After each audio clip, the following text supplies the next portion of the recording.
যে আগামী নির্বাচনের পূর্বে আসিফ মাহমুদ সাহেবকে বিদায় করতেই হবে এবং ফ্যাসিস্ট সরকারের প্রেতাত্মারা এটার সাথে জড়িত। ইসহাক হোসেন যদি বসে আমাদের সবকিছু ঠিকঠাক করবেন।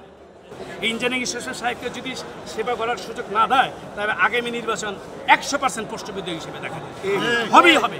কারণ আইনের প্রতি সরকার শ্রদ্ধাশীল না। আজকে ডক্টর ইউনূস সাহেবের দৃষ্টি কেন আমরা আকর্ষণ করব? উনি খাঁচি পচাম হিসাবে যে খ্যাত আছেন, আসিফ মাহমুদ সাহেবকে ওই জুটি থেকে পচামটা ছুঁড়ে দিলেই তো হয়।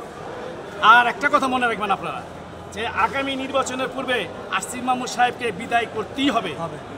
তার মাধ্যমে নির্বাচন হতে দিব না, দিতে পারি না আমরা। বাংলার জনগণ এটা মেনে নেবে না।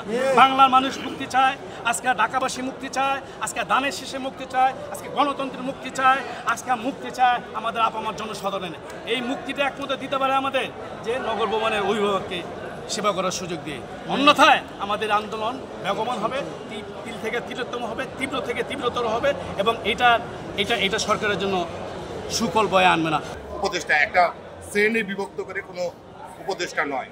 যেহেতু দেশে একটা গণঅভ্যুত্থান হয়েছিল, সেই অভ্যুত্থানের জড়িত ছিলেন তারা, এবং জাতি চেয়েছিল তারা হয়েছিল। তাই এখানে পক্ষপাতিত্ব নেওয়ার কোনো সুযোগ নাই।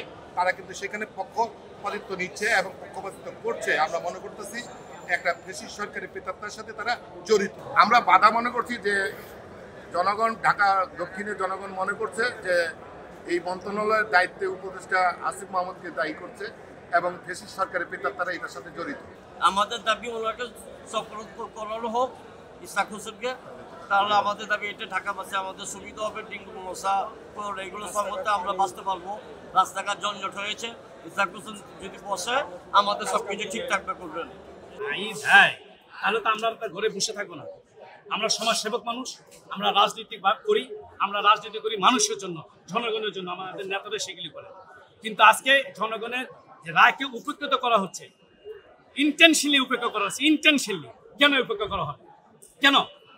আজকে তারা একটা দোষ ধরে দেখ, জনমনে দেখ না, মিডিয়ার মাধ্যমে বলুক না যে ইসহাক হোসেন সাহেব এই কারণে আসতে চান। আসিফ মাহমুদ সাহেব এবং তার যে ভক্তদের স্বার্থ ক্ষুণ্ণ হবে, তাদের স্বার্থের পরিপন্থী হবে, যার জন্য তারা এই সেবা করার সুযোগ দিচ্ছে। সুতরাং আমরা